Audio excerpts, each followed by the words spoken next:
des puits de pétrole qu'on considérait comme inactifs et qui finalement, Ouais. ils éjectent 7 fois plus de méthane que prévu. Ouais, c'est un sujet assez brûlant. On pensait jusqu'à maintenant que lorsqu'un puits de pétrole est inactif, c'est fini, on peut passer à autre chose. Pas tout à fait. Le ministère de l'Environnement et des Changements Climatiques du Canada estimait les fuites de méthane de ces puits à 34 kilotonnes par année.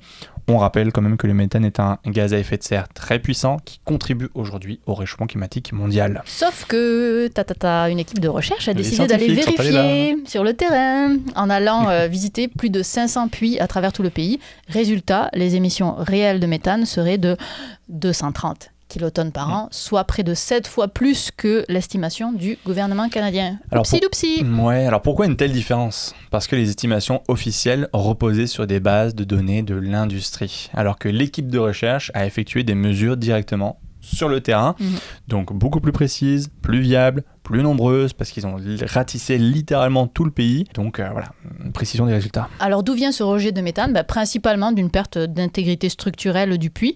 Donc on pourrait réussir à colmater pour lutter concrètement contre les changements climatiques, sachant que seulement 2% des puits sont responsables de 98% des émissions. Donc si on trouve les 2% en question, on règle une grosse partie du problème. Le souci, c'est qu'il n'y a pas de profil type. Un vieux puits ne fuit pas forcément plus qu'un jeune, donc il faut aller les mesurer individuellement. Ouais, puis cette découverte démontre que la lutte contre les changements climatiques passe aussi par la gestion des infrastructures du passé. Et ça, c'est quand même un angle qu'on ne pense pas toujours, donc c'est très intéressant.